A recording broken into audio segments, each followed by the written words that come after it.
Welcome to Facts Repo. Today, we're diving into a dream many of us share, winning the lottery. But what happens after the confetti settles and the giant check is cashed? For a shocking number of winners, this dream quickly turns into a nightmare. In fact, an astonishing 70% of lottery winners end up broke within just a few years. This phenomenon is so common it has a name: the lottery curse. We'll explore this dark reality through the tragic stories of people who won it all, only to lose everything: their fortune, their relationships, and in some cases, even their lives. Let's start with Jack Whittaker, a man who was already a successful construction company president in West Virginia. He was worth about $17 million before he ever bought a lottery ticket. In 2002, on Christmas Day, his life changed forever. He won a staggering $315 million Powerball jackpot, the largest single prize in U.S. history at the time. After taxes, he took home a lump sum of about $113 million. At first, Jack was celebrated as a hero. He was a generous man, donating millions to charities and churches, and helping out friends, family, and even complete strangers who lined up at his door. He famously told the clerks at the convenience store where he bought the ticket, "I'm going to buy you a house. I'm going to buy you a new car. And I'm going to make you debt-free." He kept his word. But this sudden, immense wealth attracted a different kind of attention. The constant requests for money became overwhelming, turning into demands and even threats. Whittaker's life began to unravel. He was robbed multiple times, with thieves breaking into his car and home, stealing hundreds of thousands of dollars in cash he often carried around. The sheer volume of money made him a constant target. Tragedy struck his family in the most brutal way. His granddaughter, Brandy Bragg, to whom he gave a lavish allowance, fell into addiction. In 2004, she was found dead at the age of 17. Whittaker was convinced that the money was to blame for her death, stating, "My granddaughter is dead because of the money." He believed the vast sums he provided enabled her destructive habits and attracted the wrong crowd. The heartbreak didn't end there. Just a few years later, his daughter and Brandy's mother, Ginger, also passed away. Whittaker's life, once a symbol of the American dream, had become a cautionary tale of immense loss and sorrow. He once told reporters, "I wish I'd torn that ticket up." The man who had everything, then got even more, found himself left with nothing but pain. His story is a powerful example of how money can't buy happiness and can, in fact, destroy it. Now, let's turn to the story of Abraham Shakespeare, a man from Florida whose name became tragically synonymous with the lottery's dark side. Shakespeare was a truck driver's assistant, living a simple life and struggling to make ends meet. In 2006, he bought a lottery ticket on a whim. That ticket hit the jackpot, winning him a $30 million prize. He chose a lump sum payment of nearly $17 million. Like Jack Whittaker, Abraham was known for his generosity. He was illiterate and had a kind heart, often giving away money to anyone who asked. Friends, family, and strangers all came to him with their hands out. He bought a new home in a gated community, paid off his mother's mortgage, and gave away large sums to people in his neighborhood. But his generosity was his undoing.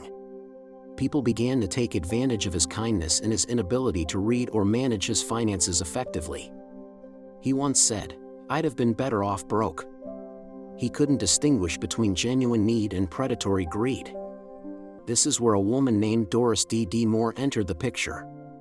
She approached Shakespeare in 2008, claiming she wanted to write a book about his life story.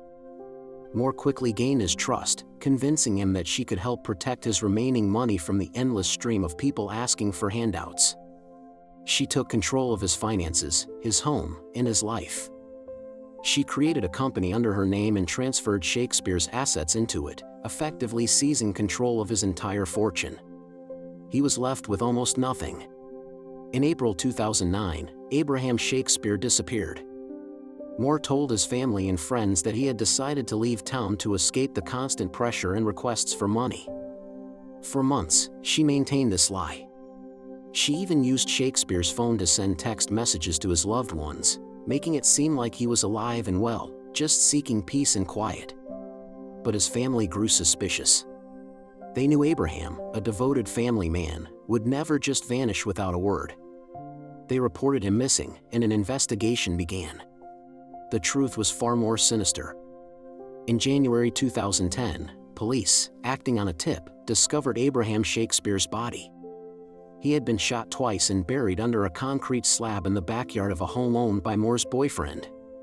D.D. Moore was arrested and, in 2012, convicted of first-degree murder. Prosecutors argued that she had befriended Shakespeare with the sole intention of stealing his fortune, and when he discovered her betrayal, she killed him to cover her tracks.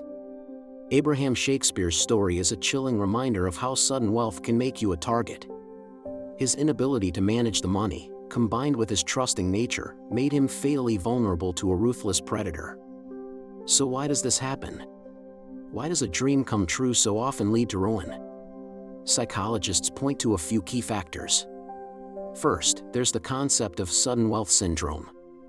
When a person who is not accustomed to having money suddenly receives a massive windfall, it can be incredibly disorienting and stressful.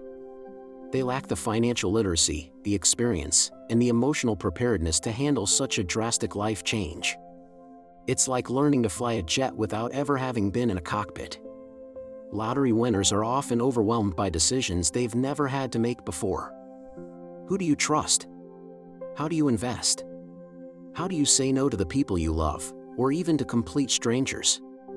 This leads to the second major issue, social isolation. Winning the lottery can instantly change all of your relationships.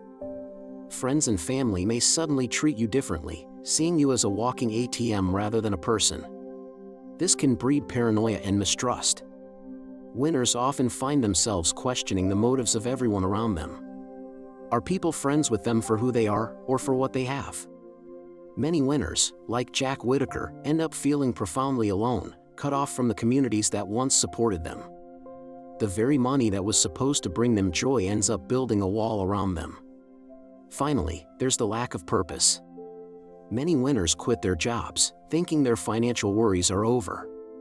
But for many, a job provides more than just a paycheck. It provides structure, routine, and a sense of identity.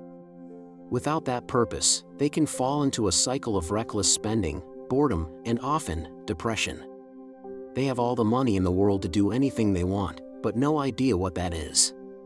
The stories of Jack Whittaker and Abraham Shakespeare are extreme, but they highlight a pattern seen time and time again. The lottery curse is a real phenomenon, rooted in the psychological and social turmoil that sudden, unearned wealth can create. It teaches us a profound lesson, that true wealth isn't just about the number in your bank account. It's about security, relationships, purpose, and peace of mind, things that money, especially when it comes so suddenly, can so easily destroy. Thank you for watching. If you found this story compelling, please like this video and subscribe to Facts Repo for more deep dives into the fascinating and often hidden realities of our world.